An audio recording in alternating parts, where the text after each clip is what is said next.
Good morning, good afternoon, or good evening. Once again, this is Dave Nagel, connecting with my good friends at David REECE Elementary, my colleague and myself, Karen Flores, who is putting together the next two set of webinars on text complexity and text-dependent questions. Once again, I want to take a chance to thank everyone at David REECE for the great opportunity to come work with you back in December. Certainly looking forward to coming back here this spring. And this is webinar number 2, digging deeper into collective teacher efficacy. And I'm going to just jump right in. Once again, we know this is not an interactive setup, but we wanted to make sure everyone had an opportunity. There's my cell phone first, 670, and then you see Karen's, our emails. Any questions or thoughts you have throughout this process at any time, please don't hesitate to reach out to both of us. And hopefully you have your working handout. We'll create a handout for each 2 webinars in the series, and we're going to dig into webinar number 2 today. Our learning intentions, we're going to dig into that third piece of collective teacher efficacy, that fine-grained discourse around student learning that is critical in developing deeper levels of collective teacher efficacy. To understand that clear and effective success criteria, which we're going to come back to again, comes from unwrapping priority standards. We've talked about prioritizing the standards, but I want to highlight why that process is going to be so important. That leads into where we get into fine-grained discourse around learning. And then there's an instrument at the end of this particular webinar that has some tools and questions that each individual PLC can take and determine what are our next steps. So as an individual PLC or grade level team, we can focus on what we need to, and then certainly this would be appropriate and applicable with any staff, but let alone one that has the setup and makeup that we do at David REECE. Because of different calendars and the schedule, we can't always come together. We have teachers that are off when others are on. So this is something that will help us really focus at the local team level, which should expand and make the greater whole at David REECE deeper with collective teacher efficacy. And then you see your success criteria that you could state some actions that promote deeper levels of fine-grained discourse. To describe the process of unwrapping, and notice I said just describe the process. I'm just going to highlight it briefly here. It might be a review for some. And then finally, as I mentioned, with that instrument at the end, to develop a couple of actions your team can take to promote deeper levels of collective teacher efficacy. The last webinar, we talked about applying new knowledge and positive interdependence. We talked about relational trust. For this one, we're going to get deeper into that fine-grained discourse around learning, how that happens, that we have to really be digging into where the students are. I'm going to bring it back to why we will be looking at the standards here on a deeper level here this spring. But I want to take us back to the mind frames. And John Hattie, who was kind of challenged us to say they're the core that drive all of our actions, and the perceptions and beliefs that we have really will predict change. And sometimes we use that term change and we throw it around like, well, we just need to change. We always need to be shifting. The metaphor I like to use is that being an educator, being in a practice, which we are, a doctor's practice, lawyer's practice, we have to practice. It should be like driving on the highway. And when we're driving on the highway, we never are making huge shifts with the steering wheel when we're going at high speeds. But we also can't stay so locked in. We have to have little turns. And if we have the right beliefs, we will make the necessary change in the right moment. And so the mind frame that I'm going to focus this on in this webinar is we must see assessment as feedback to us. When we put pencil and paper in front of students and they give us any information, it's feedback to us. When teachers give anything back to Lataya in terms of where they are and how they're doing, it's feedback to her.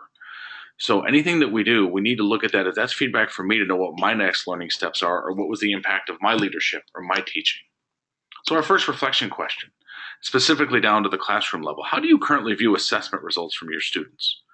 If you give a series of lessons, you give a quiz, you give an assessment, whatever that is, how does your PLC collectively view those results? What level of ownership is there?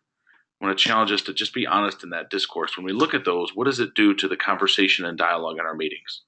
Just like always, I'll pause briefly. Please pause the recording as long as you need. Complete reflection question 1, and then hopefully have some discussion at your table with your collaborative team if that's who you're viewing with. Welcome back. Again, as always, hopefully you pause as long as you need to. I'll just assume that you have and then move on. So when we talk about fine-grained discourse, analysis of student work, there's a difference between collaborative scoring, when I'm going to score the work, and analysis. But it helps focus and target learning while acknowledging the inherent ambiguity, open-endedness, and indeterminacy of social practice and learning. What Little is saying here, and she is one of the pioneers of deep empirical PLC research, learning is messy. certainly with our primary colleagues, there's some foundational pieces. But almost everything after that becomes messy. And unfortunately, and I'm pointing at my head right now, Steve Jobs didn't make those computers that we have between our ears, because it'd be very easy to program them and know what's coming out of them. But there is some open-endedness, there is some ambiguity around the learning. We can create a scoring guide or a rubric to judge the quality, but we have to make sure we're digging into what learning elements might students be going through. And so when I look at this framework around impact learning teams, I apologize, my G was off on the formatting there. I use these when I'm working with any team. We must have a common challenge. We've talked about that a little bit, talked about relational trust. There must be efficacy through empowerment. Teams must be allowed to guide some of their own learning and make decisive actions that stay within a framework, but there's some flexibility. I want to ask us, where are we at with authentic instructional protocols? When we're in our PLC meetings, what type of agendas and things drive the protocols around the conversation? We're having a protocol around learning. And I like to think any team that comes together will meet similar in this metaphor that I use, like Maslow's hierarchy of needs. The bottom, we have basic professionalism. Just like with Maslow, we must have food, shelter, or safety, or we won't survive. If people aren't on time, if they're not respectful, if they're not bringing their evidence, we have to stop the meeting. When we're engaging in behaviors that contribute, one that I know doesn't contribute is we're completing other tasks. We're on our email, we're on our computers. Then we get into those basic instructional norms, probing instructional norms, and that top level, that skilled instructional dialogue, very few teams live there. They reach there from time to time, but we need to make sure we get past the first two, or we can't even get into the instructional norm where we're really looking at student work and having a deep conversation about what gap might be missing in students' learning. This is a district in Iowa that I've worked at a lot, Carlisle Community Schools, a little bit east of Des Moines. And what they did as a district is they sort of operationalized this hierarchy. The basic professionalism and engaging behaviors they addressed early. And I have, to be honest, very little to zero concerns at David REECE. I mean, the staff's level of professionalism, engagement, and professional learning tells me that those things usually take care of themselves. But then what are your guiding questions? How do you bring your evidence and data that really focuses around teaching and learning? And I'll be happy to share for some of you, if you're watching this on the webinar, you might want to see this, but what specific questions do you go through so that way you focus the dialogue during meetings? Because it's very easy for us to get off track. And then that skilled instructional dialogue, that's when we're really looking at the strategies and the impact. And certainly we want to get there as often as possible. But if we miss any of the other steps, we'll never get there. So, second reflection question. What protocols are in place that ensure focused dialogue is taking place at David REECE Elementary? Take just a moment and have a pause of the recording, respond in print, and then have a discussion with your team. Talk to you very soon. Welcome back. Hopefully you had as much time as possible to process that discussion. We're going to go ahead and move on to this last piece. And when we talk about any quality assessment, and when you think about it, when Karen led the group through looking at text-dependent questions, at some point in time, we're going to assess the students of where they are. Any assessment comes down to these 3 points. What's my purpose? And when do I have enough evidence to make an inference? We're driving to work in the morning. We have a purpose to get there on time. We might want to stop at Starbucks. We make an inference from evidence and the traffic and things like that. What's my purpose with what I want students to learn and be able to do? And when do I have enough evidence to make an inference that they're learning it? This is how we do every type of assessment in school and in life. And so when we think about fine-grained discourse, we can't have that unless we really take a deeper look at the standards. So after we prioritize them, I just want to walk us through the process of unwrapping, and this might be new to some. And again, we're going to come back to this. This is not a practice opportunity. It's just a highlight. But when we unwrap the standards, we're going to identify 2 things. We're going to identify the verbs, like describe, and then the nouns or the noun phrases. For this particular standard, I actually hit the word respond, and I'll highlight that in a second. You see this in your handout.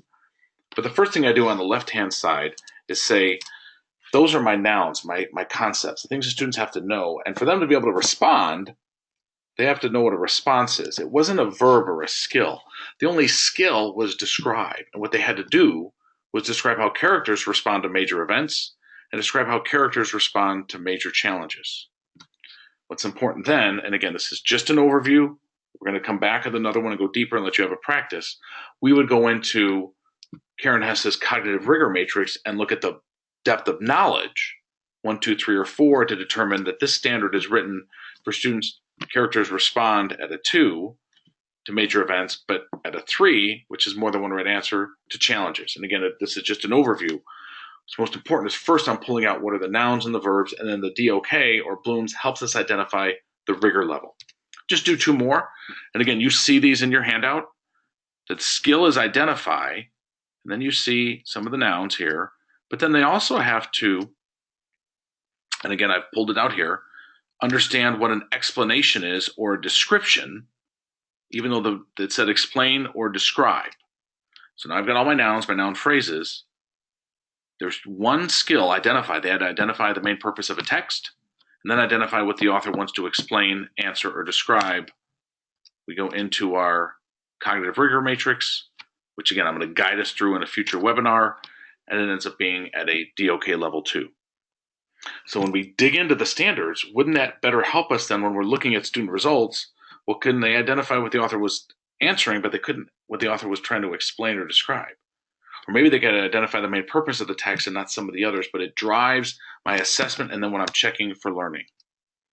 And I went ahead and just added a writing one. So they have to write the skill, informative explanatory text. They have to come up with some ideas and the topic and information clearly, but they also have to examine and convey. So the verbs are the verbs that would be a skill that the student would have to do. Once again, we pull out just the nouns, the informative text, explanatory texts. Then you see the skills. They have to write informatory text to explain the topic, convey ideas clearly, convey information clearly, write explanatory text, etc. So write and examine and convey can all be embedded there, but now I've got a roadmap for the students to meet that standard. Here's what they have to do. How does that drive how my assessment comes out? So I'm guiding this a little bit. When we talk about that fine-grained discourse, it's got to be around the important elements within the standard, which would be the whole reason why we would prioritize. And I will guide us through a deeper example of this in a future webinar. But it ends up being what's a DOK3. And if that's familiar to you, fine. For now, that's not as important for this particular webinar. But I wanted to add something concrete when we talk about fine-grained discourse. It has to be around what's really embedded in the standard. So one quick pause and reflection. What are your thoughts related to this overview or review on wrapping the standards to identify accurate rigor targets for students to be able to reach?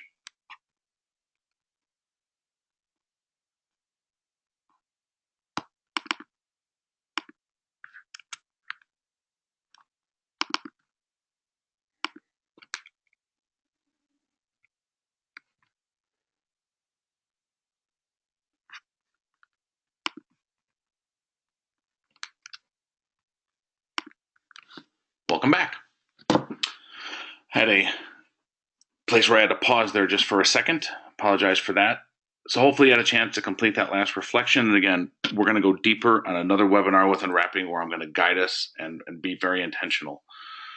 So I'm hoping that planted some seeds as to why when we talk about some next steps, but it drives an element of collective teacher efficacy. If we're talking about fine-grained discourse, it's got to be about the important things.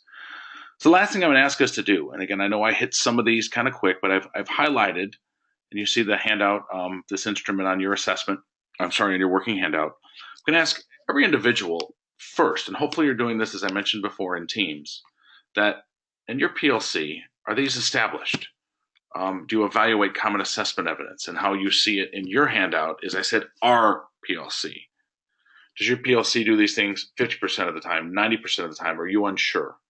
Take a few minutes and complete the instrument in your handout individually, and then have a discussion. And then what are some specific ways you think your team, what are 2 or 3 actions your particular PLC team could promote deeper levels of collective teacher efficacy this spring based on the results of the instrument above in your handout? So take a moment, individually complete the assessment, the instrument, then talk as a team, and then come up with 2 or 3 specific actions. Going to finish once again with our success criteria. Hopefully you can state the actions to develop deeper levels of collective teacher efficacy, talk a little bit about relational trust and collaborative settings, and then also now you're able to build in that last piece around what are some specific actions your team can take. As always, I thank you for the opportunity to come together and connect.